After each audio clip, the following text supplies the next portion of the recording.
Hello everyone, कैसे हैं आप? एकदम बढ़िया ना। आप ऐसे ही हंसते मुस्कुराते रहिए और हाँ, पढ़ाई भी करते रहिए। प्यारे बच्चों, हमने अपने इस YouTube channel Digvijay commerce classes पर बिजनेस स्टैटिक्स की पूरी एक सीरीज शुरू की है।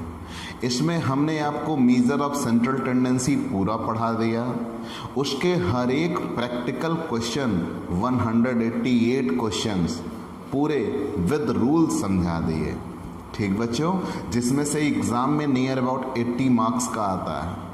लेकिन फिर उसके बाद हम आगे बढ़े डिस्पर्शन एंड स्क्यूनेस पर। डिस्पर्शन एंड स्क्यूनेस, अपकिरण एवं विषमता में भी हमने आधा लेसन पढ़ा दिया है। मतलब आप यूँ कह लें, हमने रेंज पढ़ा दिया, इंटर क्वार्टाइल रेंज पढ़ा दिया, क्वार्टाइल डेविएशन पढ़ा दिया, मीन डेविएशन पढ़ा दिया और परसेंटाइल रेंज पढ़ा दिया। आज की इस क्लास में हमें पढ़ना है स्टैंडर्ड डेविएशन, प्रमाप विचलन।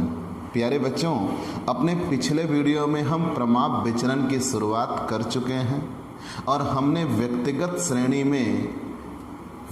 श्रेणी के लिए प्रमाप विचलन निकालना भी सीख लिया था और 3 या 4 रीतियां हमने बता दी थी। प्रत्यक्ष रीति में बता दिया था, लघु रीत में बता दिया था, फिर उसके बाद हमने मूल्य वर्ग रीत में भी बता दिया था और पद विचलन रीत की थोड़ी सी चर्चा की थी। ठीक बच्चों, तो आप ये जानिए कि प्रमाप विचलन आज हमें आगे पढ़ना है खंडित श्रेणी में और शतत श्रेणी में प्रमाप विचलन कैसे निकाला जाएगा। ठीक, तो चलिए शुरू करते हैं। प्यारे बच्चों, थोड़ा सा एक फ्लैशबैक जान लीजिए, प्रमाप विचलन कहते किसे हैं। प्रमाप विचलन अपकिरण का एक सर्वोत्तम, सर्वश्रेष्ठ और वैज्ञानिक माप है और ये सबसे ज़्यादा इस्तेमाल में होने वाला भी अपकिरण का माप है। इस माप का, या यूँ कह लीजिए प्रमाप विचलन का प्रतिपादन 1893 में, ध्यान देना बच्चों, प्रमाप विचलन का प्रतिपादन 1893 में कार्ल पियर्सन ने किया था। ठीक, आगे बढ़ते हैं। अब यहीं से आपके कार्ल पियर्सन साहब की शुरुआत हो गई। अब आपको ये बहुत दूर तक मिलेंगे। ठीक, चलिए कोई बात नहीं। हम ये जानते हैं कि प्रमाप विचलन अपकिरण का सर्वश्रेष्ठ माप है, सर्वोत्तम है, वैज्ञानिक है और सबसे ज़्यादा प्रयोग में होने वाला है। और इसका प्रतिपादन कार्ल पियर्सन ने 1893 में किया था। मान लिया। ये अपकिरण का सर्वश्रेष्ठ माप क्यों होता है? क्योंकि ये एक ऐसा माप है जो पूरी समंकमाला में जितने पद दिए होते हैं उन सभी पदों पर ये आधारित होता है। जबकि अपकिरण के अन्य माप में हमने देखा, जैसे विस्तार, वो समंकमाला के केवल 2 पद, एक सबसे बड़े पद और एक सबसे छोटे पद पर आधारित था। फिर हमने देखा IQR में क्या था, Q3 माइनस Q1, मतलब वो केवल 25% Q1 और 75% Q3।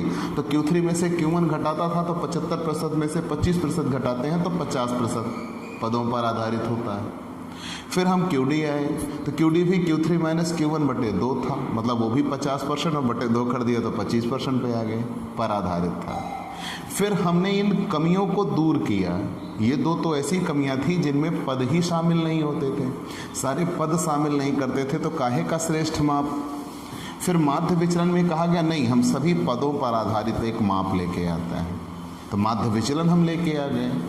लेकिन जो माध्य विचलन सारे पदों पर आधारित तो लेके आए, वो सारे चिन्हों पर आधारित नहीं था। केवल हम उसमें प्लस चिन्ह को ही मान्यता देते थे, माइनस चिन्ह को मान्यता नहीं देते थे, इसलिए वो भी श्रेष्ठ था, सर्वश्रेष्ठ नहीं था।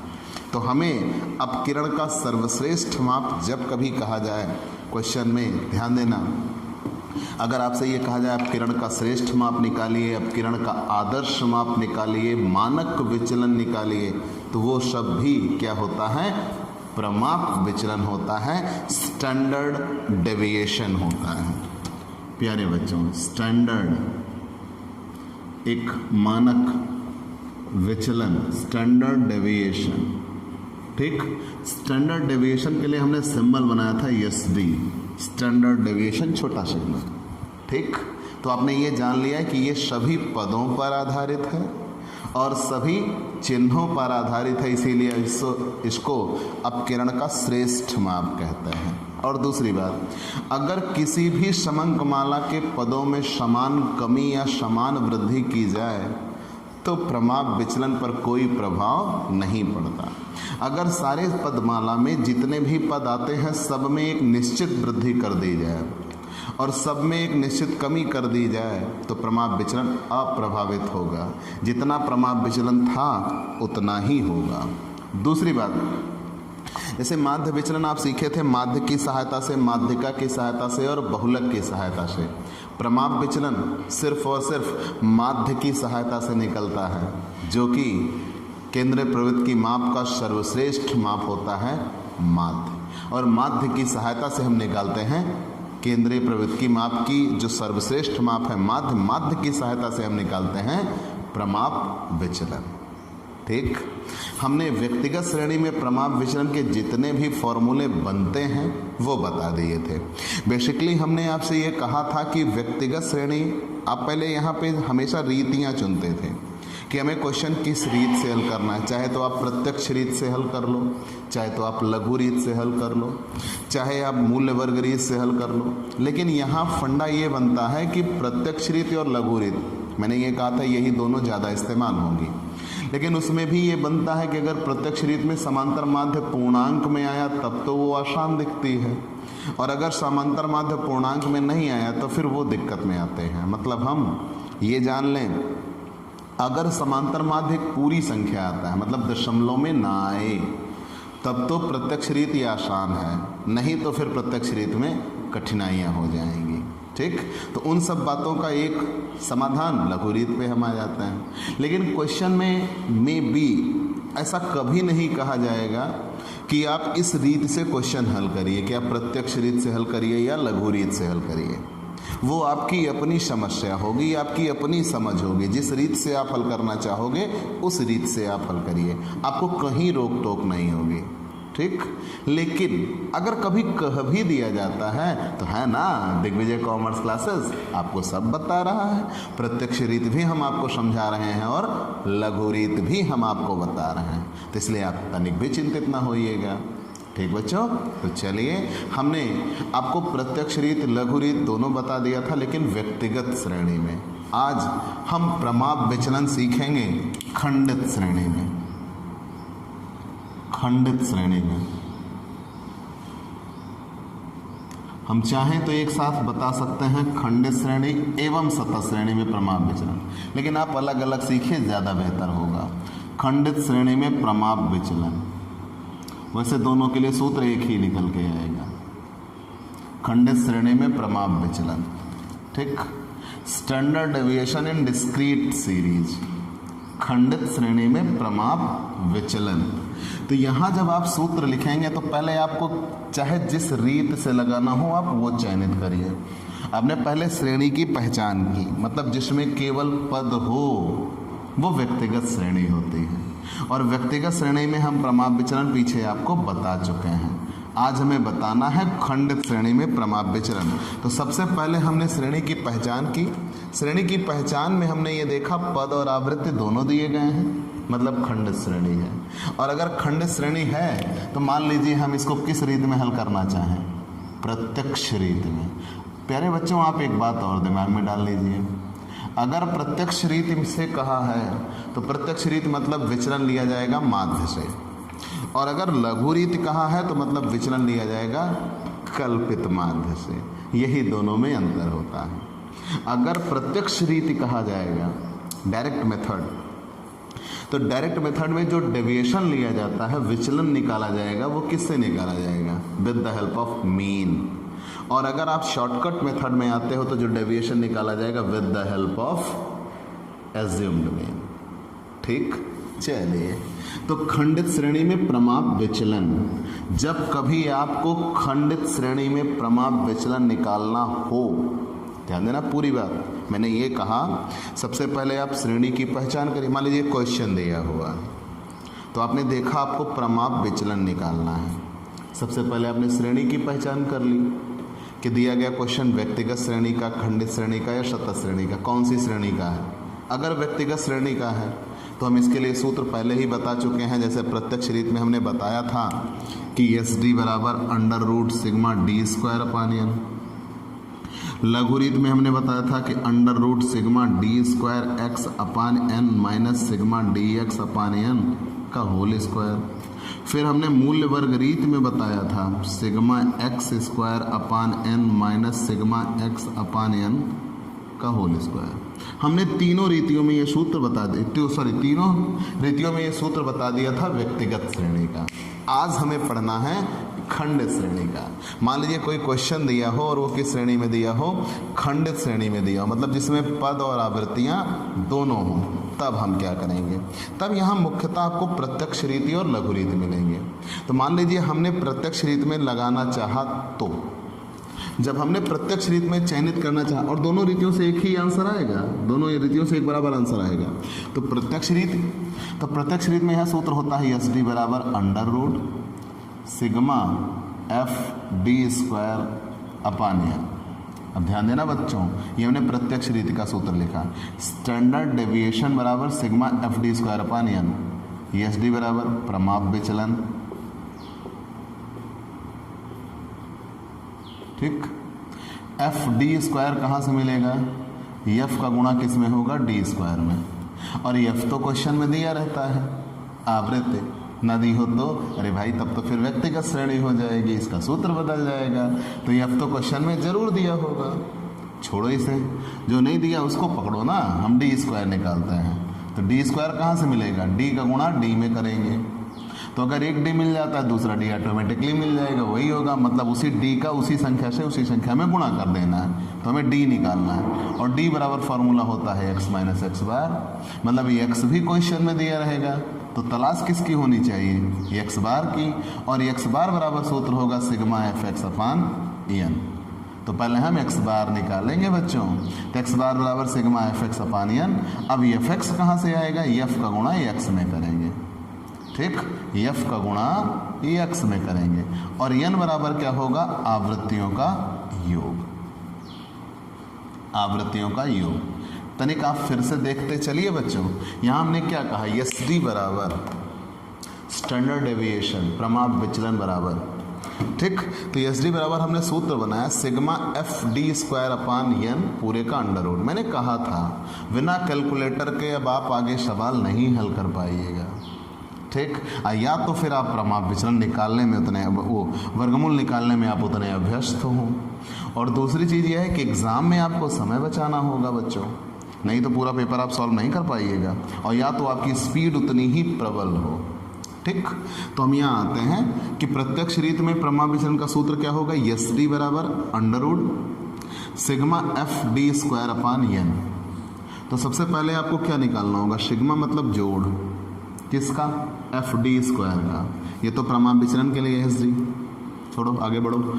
एफ डी स्क्वायर कहाँ से मिलेगा, एफ का गुणा किस में होगा, डी स्क्वायर में। तो एफ तो क्वेश्चन में दिया होगा, मेरी बात सुनते चलिएगा, ध्यान से सुनना बच्चों। एफ तो क्वेश्चन में दिया होगा, तलाश हमें किसकी होनी चाहिए, डी स्क्वायर की। अगर डी स्क्वायर मिल जाए एफ से गुणा कर दें, प्रॉब्लम सॉल्व। डी स्क्वायर कहाँ से मिले, डी का गुणा डी में करेंगे। अब अगर एक डी मिल जाता है तो दूसरा तो ऑटोमेटिकली मिल जाएगा, क्योंकि उसी संख्या का उसी संख्या से गुणा होना है। तो डी ढूंढते हैं, डी बराबर एक्स माइनस एक्स बार। अब ये एक्स तो क्वेश्चन में दिया होगा, एक्स बराबर पद, हमें ज़रूरत है एक्स बार की। एक्स बार बराबर सूत्र होगा sigma F x upon N. मतलब ये यहीं से हम प्रमाप विचलन पे आ गए, समांतर माध्य पे आ गए। तो एक्स बार बराबर sigma F x upon N.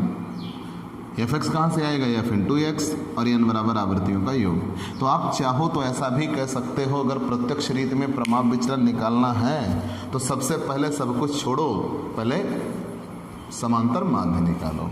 कैसे, मान लीजिए एक क्वेश्चन दिया था एक्स और एफ, ये था एक्स और ये था एफ। आपको प्रमाप विचलन निकालना है, प्रत्यक्ष रीति से निकालना है। तो सबसे पहला काम आप एफ एक्स करिए। जब आप एफ एक्स कर चुके होंगे तो यहाँ निकल के आएगा सिग्मा एफ एक्स। एफ जोड़ेंगे तो क्या निकल के आएगा, एन। तो यहाँ से आप समांतर माध्य निकालेंगे एक्स बार बराबर sigma F x upon N. तो जब समांतर माध्य निकल के आ जाएगा तब बच्चों यहाँ पे हम डी निकालेंगे। अब यही अंतर होता है, यहाँ डी बराबर एक्स माइनस एक्स बार। अब आपका दिमाग चकराएगा, अब आपका दिमाग ये चकराएगा, भाई यही चीज़ तो हमने माध्य विचलन में किया था। जी हाँ, किया था, लेकिन वहाँ हमने केवल प्लस चिन्ह को रखा था, यहाँ प्लस और माइनस दोनों चिन्ह रखे जाएंगे। ठीक, यहाँ प्लस और माइनस दोनों चिन्हों को मान्यता है, इसलिए ये बदल जाता है। और दूसरी बात, वो समांतर माध्य, माध्यिका और बहुलक तीनों से निकाला गया था और ये सिर्फ समांतर माध्य से निकलता है। ठीक, आगे बढ़ जाता है तो डी निकल के आ जाएगा एक्स माइनस एक्स बार, ये एक्स होगा और यहाँ से एक्स बार निकालेंगे, पूरे एक्स की वैल्यू में से किसकी वैल्यू घटा देंगे, एक्स बार की, तो डी आ जाएगा। उसी डी का स्क्वायर कर लेंगे। स्क्वायर कैसे होता है, उसी संख्या का उसी संख्या से गुणा। तो जब डी का स्क्वायर हो जाएगा तो एफ का डी स्क्वायर से क्या कर देंगे, गुणा, वो निकल के आ जाएगा एफ डी स्क्वायर। और जब एफ डी स्क्वायर जोड़ लेंगे वही होगा सिग्मा एफ डी स्क्वायर, और सिग्मा एफ डी स्क्वायर यहाँ हम रख देंगे, तो sigma F D square upon N. ठीक बच्चों, और अगर यहाँ इसका गुणांक निकालना पड़ गया तो प्रमाप विचलन गुणांक, प्रमाप विचलन गुणांक, प्रमाप विचलन गुणांक, तो उस जगह पर सूत्र होता है बच्चों, कोएफिशिएंट ऑफ एस डी बराबर एस डी अपान एक्स बार। और एक बात, जो प्रमाप विचलन की गणना की जाती है वो अपकिरण का निरपेक्ष माप होता है। मतलब जिस मात्रा, जिस इकाई में प्रश्न दिया होता है, ये परिणाम उसी मात्रा या उसी इकाई में निकल के आता है, जो कि तुलनात्मक नहीं होता। अगर हमें तुलनात्मक ज्ञात करना है तो प्रश्न जिस मात्रा या जिस इकाई का होगा उससे हटाकर उसकी वो एक ऐसी मात्रा या इकाई में लेके आना है जिससे सबकी तुलना की जा सके। तब उसके लिए हम क्या निकालते हैं, अपकिरण का सापेक्ष माप निकालते हैं। कोएफिशिएंट ऑफ एस डी बराबर एस डी अपान एक्स बार। ठीक, चलिए, ये तो था पूरा प्रत्यक्ष रीति से खंडित श्रेणी में। लेकिन खंडित श्रेणी में ही हमें लघुरीत सीखना है, खंडित श्रेणी में ही हमें लघुरीत सीखना है। तब कैसे आएगा, खंडित श्रेणी में ही प्रमाप विचलन, वो भी किस रीति का, लघुरीति का।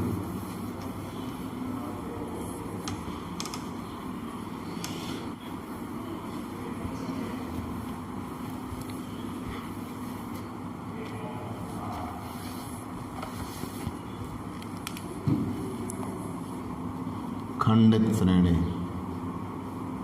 एग्जाम में असंभव है कि प्रमाप विचलन ना आए, तो ये निश्चित है प्रमाप विचलन आएगा, और ये सुनिश्चित है कि आपको हमसे बेहतर प्रमाप विचलन कोई नहीं पढ़ाएगा। तो आप अपने इस प्रमाप विचलन को इतना मजबूत कर लीजिए कि आपसे एग्ज़ाम में तनिक भी गलत ना हो। कुछ नहीं है, स्टैट्स आसान है बच्चों। आप अपने दिमाग पे एक प्रेशर डालते हो, एक हवा बनाते हो। आप कुछ ना करो, दिमाग में बस इतनी बातें डाल लो कब क्या करना है, आसान हो जाएगी स्टैट्स एकदम पानी। मैथ सबसे सरल सब्जेक्ट होती है, सबसे कठिन सब्जेक्ट तो हिंदी है बच्चों। ठीक, आइए खंडित श्रेणी। तो खंडित श्रेणी में अगर आपको प्रमाप विचलन निकालना है, और हम किस रीत से हल कर रहे हैं, प्रत्यक्ष रीति से हल कर रहे थे, अब हमें किस रीत से हल करना है, लघु रीत से। मतलब खंडित श्रेणी में हम किस रीत का इस्तेमाल करेंगे, लघु रीत का। तो प्रमाप विचलन कैसे निकलेगा, आइए सूत्र पे आते हैं। तो यहाँ पहले हमने रीति चयनित कर लिया, पद दिया होगा, आवृत्ति दी होगी, तो खंडित श्रेणी है। अब अगर ये खंडित श्रेणी है और हमें लघुरीत से हल करना है, तो एस डी बराबर under root sigma F D square X upon N. ध्यान देना बच्चों, मैंने डी के ऊपर स्क्वायर लगाया है, ना कि एक्स के ऊपर।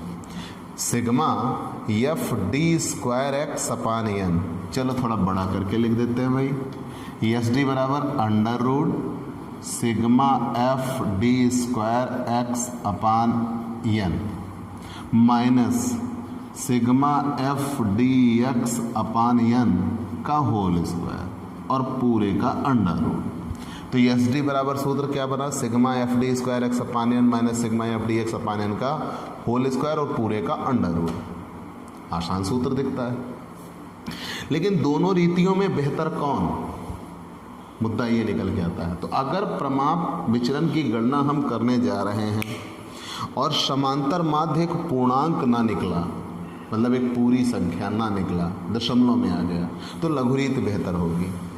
और अगर प्रमाप विचलन निकालते समय समांतर माध्य पूरी संख्या आ जाता है तो प्रत्यक्ष रीत बेहतर है। लेकिन मुद्दा ये बना, जब हम प्रमाप माध्य निकाल चुके होंगे, मतलब आधी गणना तो हम कर चुके, तो पीछे लौटे क्यों? तो उस जवाब को देने के लिए मैं ये कहता हूँ कि लघुरीत ही बेहतर है, शुरुआत से यही लगाई जाए। शॉर्टकट मेथड ही बेहतर है, शुरुआत से यही लगाया जाए, ये ज़्यादा बेहतर होगा। आगे बढ़ते हैं। लेकिन अब आपको सूत्र तो बड़े दिख रहे होंगे कि sigma F D square X upon N minus sigma F D X upon N का होल स्क्वायर। जरा तोड़ते हैं इसे। एस डी प्रमाप विचलन को कहा जाएगा, ठीक। हमें चाहिए F D square x, F D square x. तो एफ डी स्क्वायर एक्स कहाँ से मिलेगा भाई? सिग्मा तो जोड़ होता है, पहले किसका? एफ डी स्क्वायर एक्स का। अब बच्चों ये दो तरीके से निकल सकता है, ठीक। कुछ लोग यहाँ से निकाल सकते हैं F into D square x, लेकिन मैं एक ऐसा तरीका बनाता हूँ, आप उससे ही बनाना। मतलब हम इस गुच्छे की तलाश में हैं, कुछ ऐसा कर जाएं कि ये भी मिल जाए, तो क्वेश्चन आसान हो जाएगा, ठीक। तो आइए देखते हैं। तो मैं जैसे सूत्र बना रहा हूँ आप वैसे बनाइएगा, ठीक।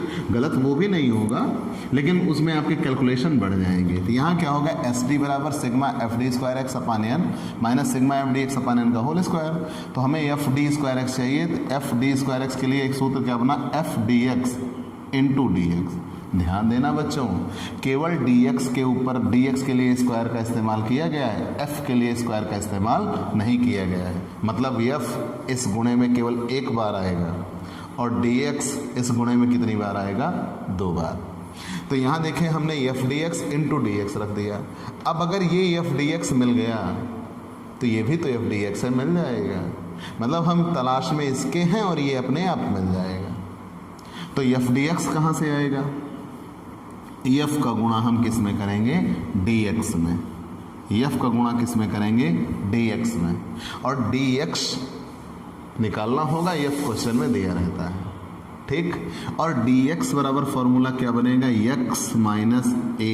यही अभी हमने आपको सुनिश्चित किया था कि अगर प्रत्यक्ष रीति होगी तो जो विचलन लिया जाएगा वो एक्स माइनस एक्स बार होगा, और अगर लघु रीति है तो जो विचलन लिया जाएगा वो x माइनस ए होगा। दोनों में यही अंतर होता है। और दूसरी बात, x तो कुछ नहीं है, ये हम आपको समझने के लिए लिख दिए हैं कि दोनों रीतियों में अंतर सुनिश्चित हो सके। बाकी यहाँ x से कोई मतलब नहीं है, ठीक। तो क्या क्या मिला? एस डी बराबर under root sigma F D square X upon N minus sigma F D X upon N का whole square. F D square X क्या हुआ? F D X into D X. F D X कहाँ से आया? F into D X. D X कहाँ से आया? X minus A. तो एक्स तो दिया रहता है, एक्स बराबर पद, ए बराबर कल्पित माध्य। कल्पित माध्य किसे कहते हैं? Assumed mean. मतलब दिए गए पद में से कोई एक संख्या अपनी इच्छा से मान लेते हैं, वही कल्पित माध्य कहलाता है, ठीक। और n बराबर क्या होगा? Total of frequency. Total of frequency, ठीक बच्चों। ये इतना तो निकल के आ जाता है, लेकिन अब यहाँ कुछ कैलकुलेशन अभी और करने पड़ जाएंगे। ये इतना समझ में आ गया है? क्या दिया हुआ है? एस डी बराबर sigma F D square X upon N minus sigma F D X upon N का whole square. F D square X कैसे मिलेगा? F D X into D X. F D X कैसे मिलेगा? F into D X. D X कैसे मिलेगा? X minus ए। X बराबर पद, ए बराबर कल्पित मान। थोड़ा और सिखाएं आपको कैसे। ये मान लीजिए x था और ये मान लीजिए f था। तो सबसे पहले इस x में से कोई एक संख्या को हम क्या मान लेंगे? a। कोई एक संख्या अपनी इच्छा से। तो जब हमने x में से कोई एक संख्या को a मान लिया, उसी की सहायता से हम x माइनस a कर देंगे तो क्या आ जाएगा, dx आ जाएगा। मतलब ये सब की वैल्यू x होगी, सारे पद x कहलाता है। और सबसे पहला काम हम x में से क्या घटाते चले जाएंगे, a। जब x में से हम a घटाते चले जाएंगे वही आ जाएगा dx। तो जब dx निकल के आ जाए, dx बराबर x माइनस a, इसी dx में f से गुणा कर देंगे। जब f से गुणा कर देंगे तो निकल के आ जाएगा f dx। ठीक बच्चों, फिर इस dx का f dx से गुणा होगा, तो जब dx का f dx से गुणा होगा तो क्या आ जाएगा, f d स्क्वायर x। और इधर f d स्क्वायर x जोड़ लेंगे, ये हो जाएगा sigma f d square x। ये f dx जोड़ लेंगे, ये हो जाएगा सिग्मा f dx। f जोड़ लेंगे, ये हो जाएगा n। ठीक बच्चों, तो हमने क्या कहा, x दिया होगा, x और f दिया होगा। x में से कोई एक संख्या को हम a मान लेंगे, उसी a को सारे x में से घटा देंगे तो आ जाएगा dx। dx में f से गुणा कर देंगे, आ जाएगा f dx। और f dx में dx से गुणा कर देंगे तो क्या आ जाएगा, f d स्क्वायर x। ठीक, f d स्क्वायर x को जोड़ लिया sigma f d square x, f dx को जोड़ लिया सिग्मा f dx, f को जोड़ लिया तो n, और फॉर्मूले में रख देंगे। लेकिन बच्चों यहाँ भी हमें समांतर माध्य नहीं मिला। अगर इस रीत में हमें समांतर माध्य निकालना पड़े तो क्या, चूंकि पूरी टेबल वो बनी होगी, लघुरीत में बनी होगी, तो समांतर माध्य भी तो लघुरीत में निकाला जा सकता है। याद करिएगा, शुरू में हमने आपको समांतर माध्य कितनी रीतियों में बताया था, 2। प्रत्यक्ष रीत से निकालो चाहे लघुरीत से निकालो। अब ये पूरी टेबल हमने लघुरीत से बना दी, तो जब ये पूरी टेबल हमने लघुरीत से बना दी तो समांतर माध्य भी हम लघुरीत से निकालेंगे। ठीक, तो यहाँ x बार बराबर सूत्र हो जाएगा a plus sigma f dx upon n। और आप ऐसा बिल्कुल भी नहीं करना कि पता लगे ये तो लघुरीत से लगाया है, समांतर माध्य प्रत्यक्ष रीत से निकालने चले जाओ। तो वहाँ आप ये इशारा देंगे या ये संदेश देंगे सामने वाले को कि आपको लघुरीत से समांतर माध्य नहीं आता। ठीक, तो चूंकि जब टेबल आपकी लघुरीत से बनी है तो आप समांतर माध्य भी किस रीत से निकालिएगा, लघुरीत से निकालिएगा। तो x बार बराबर a plus sigma f dx upon n। जब समांतर माध्य निकल के आ जाएगा तो प्रमाप विचलन गुणांक निकालेंगे। तब प्रमाप विचलन गुणांक के लिए सूत्र क्या होगा, कोएफिशिएंट ऑफ एस डी बराबर एस डी अपान एक्स बार। ठीक बच्चों, तो ये तो था खंडित श्रेणी में प्रमाप विचलन, प्रत्यक्ष रीति और लघु रीति से। ठीक, अब कहीं कहीं पद विचलन का इस्तेमाल होता है, लेकिन मैंने आपसे कहा था जब पद विचलन का इस्तेमाल होगा, जब पद विचलन का इस्तेमाल होगा तो मैंने आपसे ये कहा था कि वहाँ पे आपका जो ये dx, ये लघु रीति होती है, उसी से इस्तेमाल होता है। तो कैसे, पहले x दिया होता है, x में से कोई एक संख्या को आप a मानते हो, dx निकालते हो, x माइनस a। अब इस dx में कोई एक कॉमन संख्या आती है, कोई भी एक कॉमन संख्या होगी, तो जो कॉमन संख्या होगी उस कॉमन संख्या से, मतलब वो सब में निहित होगा, उस कॉमन संख्या से आप भाग करते हो, तो यहाँ ds आता है। तो ds बराबर सूत्र क्या होता है, dx अपान i। i किसे कहता है, उभयनिष्ठ नंबर, कॉमन नंबर। तो कॉमन नंबर से आप dx में क्या कर देते हो, भाग। तो जब dx में आप भाग कर देते हो i से तो ds निकल के आता है। फिर क्वेश्चन उससे सॉल्व किया जाता है, कैसे, ds में f से गुणा करेंगे तो निकल के आएगा f ds।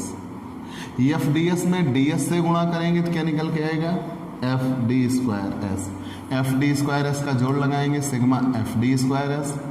f ds का जोड़ लगाएंगे सिग्मा f ds। f का जोड़ लगाएंगे तो n। मतलब कैलकुलेशन को और छोटा कर दिया जाता है बस।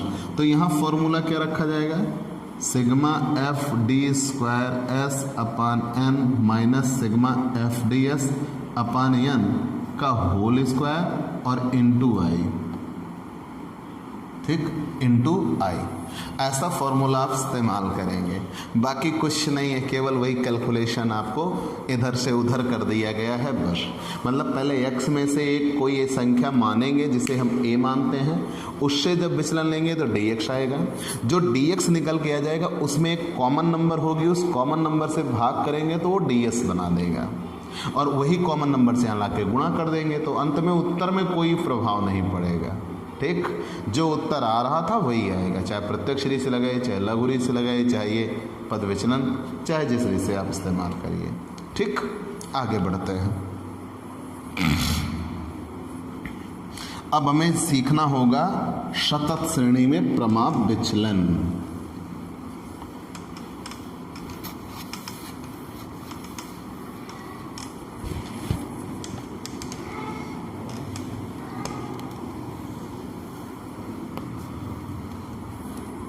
प्यारे बच्चों, सतत श्रेणी में प्रमाप विचलन आप कैसे निकालते हैं? आपके लिए एक बात, अगर आप खंडित श्रेणी में प्रमाप विचलन निकालना जान गए तो सतत श्रेणी में प्रमाप विचलन भी वही है, बस वहाँ अंतर क्या होता है, क्वेश्चन में x और f दिया था खंडित श्रेणी में, सतत श्रेणी में x और f ना दिया होगा, क्लास इंटरवल और फ्रीक्वेंसी दी होगी। सीधी बात बच्चों, जब कभी आप सतत श्रेणी में निकालने चलो तो पहला काम तो आपको क्लास इंटरवल दिया होगा, तुरंत आप बिना सोचे विचारे उस क्लास इंटरवल से मिड वैल्यू निकाल लो, वो बन गया x, और जैसे ही मिड वैल्यू आपने निकाला अब सतत श्रेणी पूरी तरह से खंडित श्रेणी में कन्वर्ट हो चुकी होगी, और फिर वही सारे रूल लगेंगे जो अभी आपने खंडित श्रेणी में पढ़े थे। तो खंडित श्रेणी में, जिसे हम विच्छिन्न श्रेणी भी कहते हैं, डिस्क्रीट सीरीज, हाँ भैया विच्छिन्न, और सतत श्रेणी को अविच्छिन्न कहा जाता है। ठीक, तो आप भाई थोड़े नाम बड़े अटपटे से हैं, डोंट वरी, डिस्क्रीट सीरीज और कॉन्टिन्यूअस सीरीज दोनों में फॉर्मूले एक ही होंगे। ठीक, फॉर्मूलों में कोई अंतर नहीं होगा, सिर्फ इतना अंतर होगा, खंडित श्रेणी में x की वैल्यू दी होती है और सतत श्रेणी में x की वैल्यू फाइंड आउट करते हैं, मतलब मिड वैल्यू निकालते हैं। ठीक, तो जैसे मान लो कोई क्वेश्चन दिया हो और क्वेश्चन दिया हो से कम का, से अधिक का, तो सबसे पहला काम आप नया क्लास इंटरवल बनाते हो, नई फ्रीक्वेंसी बनाते हो, वो तो करना ही होगा। उतना करने के बाद मैंने वो 1000 बार कहा, वो क्वेश्चन का सेटअप होता है। जब क्वेश्चन सेटअप हो जाए तो फिर आप सबसे पहले आ जाइएगा, मिड वैल्यू निकालिएगा, फिर पूरा सिस्टम ऐसा शुरू हो जाएगा। मतलब कैसे, देखिए, सतत श्रेणी में प्रमाप विचलन, सतत श्रेणी में प्रमाप विचलन,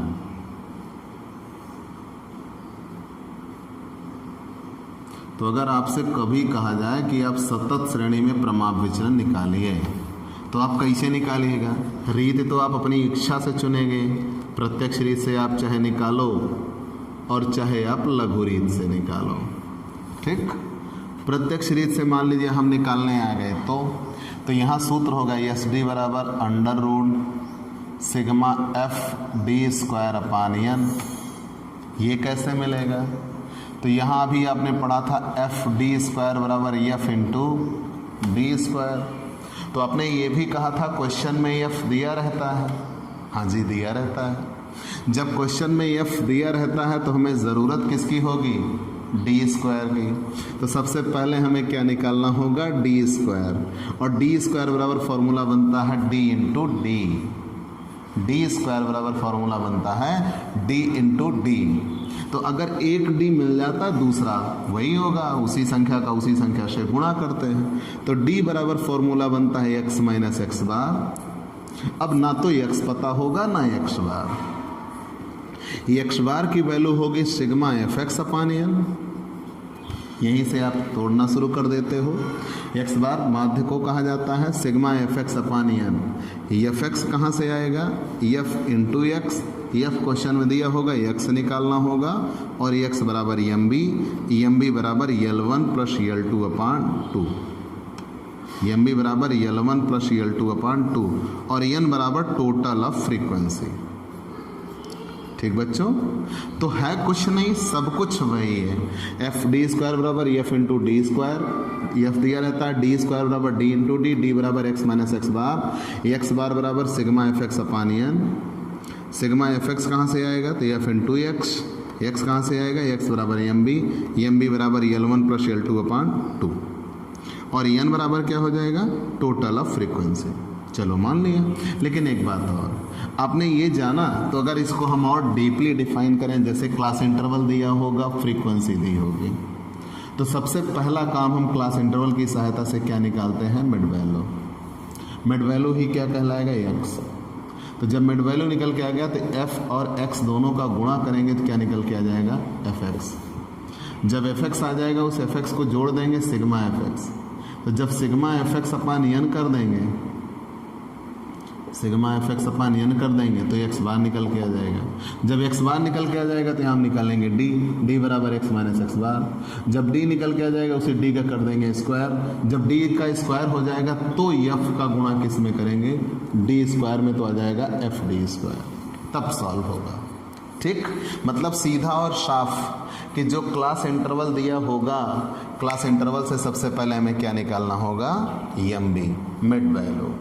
ठीक, चलिए अगर यहाँ गुणांक निकालना पड़ जाए तो, अगर एन बराबर तो आप जान ही गए टोटल ऑफ फ्रीक्वेंसी, अगर यहाँ गुणांक निकालना पड़ जाए तो कोएफिशिएंट ऑफ एस डी बराबर एस डी अपान एक्स बार। ये अपकिरण का सापेक्ष माप होता है और ये अपकिरण का निरपेक्ष माप होता है। तो जब कभी आपको गुणांक निकालने के लिए कहा जाए, तो मैंने पहले ही बताया था गुणांक में कि जब कभी आपको गुणांक निकालने के लिए कहा जाएगा तो जिसका गुणांक कहा जाए उसके मान में उसके माध्य से भाग करते हैं। ठीक, चलिए आगे बढ़ते हैं। अगर लघुरीत में यही हल करना हो शतः श्रेणी में तब स्क्रीनशॉट लीजिएगा, हम आगे बढ़ते हैं। प्यारे बच्चों, हमने बहुत आसानी से एकदम सरल तरीके से सरल शब्दों में आपको बहुत प्यार से समझाने का प्रयास किया। आपका सिर्फ इतना काम है, सिर्फ इतना, आप सारे नोट्स बना के सारे फॉर्मूले अच्छे से याद करिए। ठीक, गर्मजोशी के साथ। ठीक है, मैंने कहा है कि ये ऐसा कोई वर्ष नहीं गुजरा जिस वर्ष ये 15 नंबर में ना मिला हो। ठीक, ये 15 नंबर आज आपके सुनिश्चित हो रहे हैं। ये तय है कि ये एग्ज़ाम में होगा और ये ज़रूर तय है कि आपके लिए सबसे बेहतर हमने सुनिश्चित किया है। अगर आपके लिए हमने सबसे बेहतर सुनिश्चित किया है तो आप पूरी मन लगा के पूरी ईमानदारी से इसको हल करिए। ठीक है बच्चों, चलिए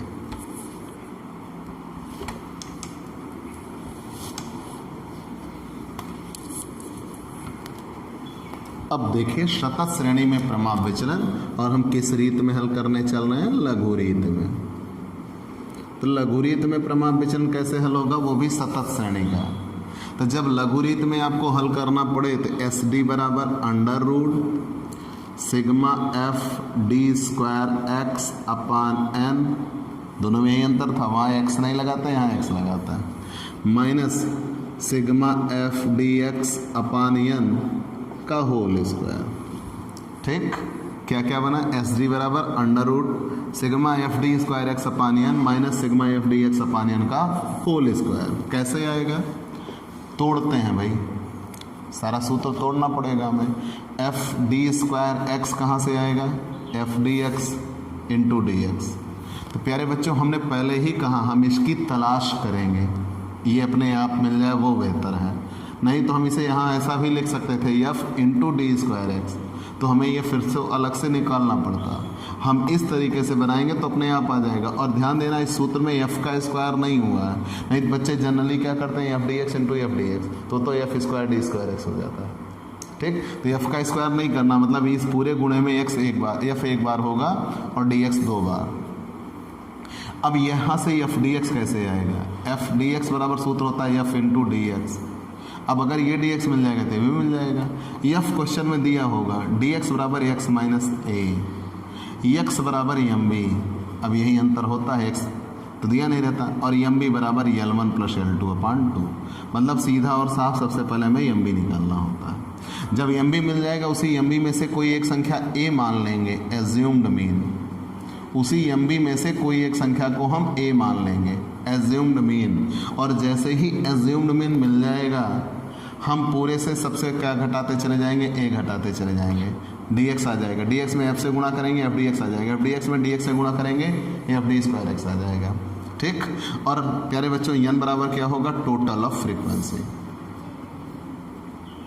कैसा, कुछ ऐसा, जरा यहाँ देखिए, क्लास इंटरवल दिया होगा और फ्रीक्वेंसी दी होगी। सबसे पहले हम एम बी निकालेंगे बिना कुछ सोचे विचारे।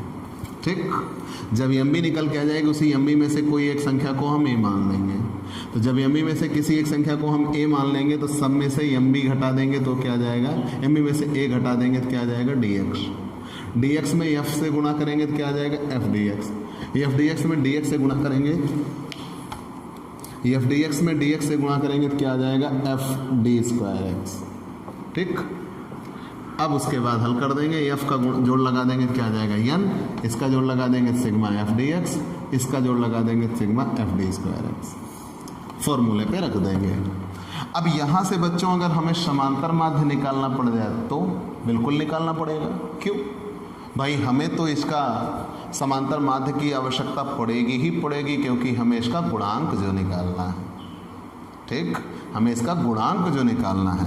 तब वहाँ सूत्र क्या होगा, कोएफिशिएंट ऑफ एस डी बराबर एस डी अपान एक्स बार। ये गुणांक का सूत्र है। लेकिन ये तो आप गुणांक तभी निकाल पाइएगा जब आपको माध्य पता हो। तो मतलब पहले हमें माध्य निकालना चाहिए। तो माध्य के लिए सूत्र क्या होगा, एक्स बार बराबर A plus sigma F D X upon N. ठीक, पहले हम समांतर माध्य निकालेंगे, जब समांतर माध्य निकल के आ जाएगा तो ये। लेकिन एक बात याद रखना बच्चों, ये लघुरीत का समांतर माध्य है, दोनों रीतियों से एक ही आता है। जब हम टेबल लघुरीत से बनाए हैं तो समांतर माध्य भी हमें किस रीत से निकालना होगा, लघुरीत से निकालना होगा। और अगर हमने टेबल प्रत्यक्ष रीत से बनाई तो समांतर माध्य तो पहले ही मिल जाएगा। दोनों में यही अंतर होता है। ठीक, बाकी आंसर में कोई फर्क नहीं पड़ता। ठीक, आंसर में कोई फर्क नहीं पड़ता। अब ये तो था प्रमाप विचलन। आगे इसमें भी आपको दो तीन चीजें और जाननी है, दो तीन चीजें और जाननी है। जैसे चलिए एक विशेष बात हम बताते हैं, फिर आगे और सीखेगा। अभी आपको सामूहिक प्रमाप विचलन जानना है, combined SD, combined standard deviation. ठीक, अभी आपको आगे चल के वो भी सीखना है, विचरण मापांक, कोएफिशिएंट ऑफ स्टैंडर्ड डेविएशन। ठीक, अब ये दो तीन चीज़ें आप स्पेशल क्लासेस आपको मिल जाएंगी, डोंट वरी। पहले आप ये सारे सूत्र तो क्लियर करिए, जब इतने क्लियर हो जाएंगे तो वो भी क्लियर हो जाएंगे। कभी कभी आपसे प्राकृतिक संख्याओं का प्रमाप विचलन कहा होता है। ठीक, क्वेश्चन में आपसे कहा जाएगा प्राकृतिक संख्याओं का प्रमाप विचलन निकालिए। ध्यान देना बच्चों, मैंने क्या कहा, कभी कभी आपसे क्वेश्चन में ये कहा जाता है कि प्राकृतिक संख्याओं का प्रमाप विचलन निकालिए। जैसे आपसे कह दिया जाए, आपकी किताब का ही क्वेश्चन है कि 1 से 8 तक की प्राकृतिक संख्याओं का प्रमाप विचलन निकालिए। तो वहाँ जनरल तरीका ये होता है कि 1 से 8 तक की प्राकृतिक संख्या कही गई तो आप संख्या लिखोगे 1 2 3 4 5 6 7 8 और फिर उससे आप पूरा क्वेश्चन सॉल्व करना शुरू करोगे। सही तरीका है, ऐसा होता है। लेकिन क्वेश्चन में अगर आपसे ये कहा जाए कि आप प्राकृतिक संख्याओं का प्रमाप विचलन निकालिए, तो हम हैं ना, हम आपको फॉर्मूला बताते हैं, उस फॉर्मूले से आप निकालिएगा, आसान हो जाएगा। यहाँ तो आपसे कह दिया गया कि 1 से 8 तक की प्राकृतिक संख्याओं का प्रमाप विचलन निकालिए, आपने लिख दिया 1 2 3 4 5 6 7 8। अगर कह दिया जाए 1 से 15 तक की प्राकृतिक संख्याओं का प्रमाप विचलन निकालिए, तो आप लिख देंगे 1 2 3 4 5 6 7 8 9 10 11 12 13 14 15, बढ़ता चला गया। और अगर कह दिया जाए 1 से 100 तक की प्राकृतिक संख्याओं का प्रमाप विचलन निकालिए, तो कितनी संख्या लिखोगे, कितना कैलकुलेशन करोगे, खत्म हो जाएगा ना दिमाग। आइए, तो प्राकृतिक संख्याओं का प्रमाप विचलन। तो प्यारे बच्चों, जब कभी प्राकृतिक संख्याओं का प्रमाप विचलन कहा हो, प्राकृतिक संख्याओं का प्रमाप विचलन, जब कभी प्राकृतिक संख्याओं का प्रमाप विचलन कहा हो, तो वहाँ आप सूत्र लगाइएगा, एस डी बराबर under root 1/12 n square minus 1। ठीक, क्या बना, एस डी बराबर 1/12 n स्क्वायर माइनस 1। अब ये n क्या होगा, तो n बराबर संख्या होगी, जितनी संख्या दी रहेगी प्राकृतिक संख्या, जैसे 1 से 8 तक कहा तो 8 संख्याएं हो गई, तो n बराबर 8। 8 का स्क्वायर माइनस 1/12 रख देंगे, हल कर देंगे, आ जाएगा।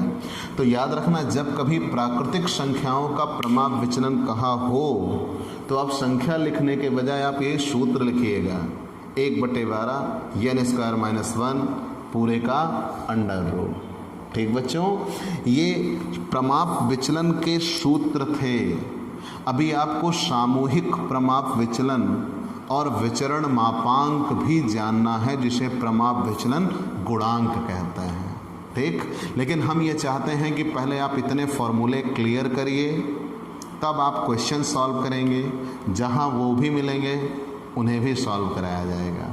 ठीक, जैसे स्टैंडर्ड डेविएशन C, तो वहाँ क्या होता है SDC, आपको एक कॉमन लैंग्वेज में हम बता देते हैं, आगे हम उसको डिस्क्राइब भी करेंगे।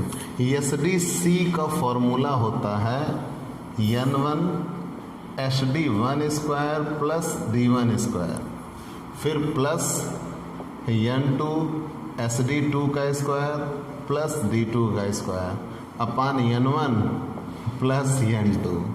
ठीक, तो सीधी बात यह है कि अभी आप इस फॉर्मूले को मत जानिए, हम अगले दिन आपको सिखा देंगे। ठीक, पहले आप जितना प्रमाप विचलन का हमने फॉर्मूला बताया, आप उतने फॉर्मूले तैयार रखिए। ठीक बच्चों, हम आपसे अगली क्लास में फिर मिलेंगे। आज की क्लास में इतना ही, लेकिन प्यारे बच्चों, अब वो 1 मिनट हमारे लिए जो आप हमारे लिए सुनिश्चित करते हो।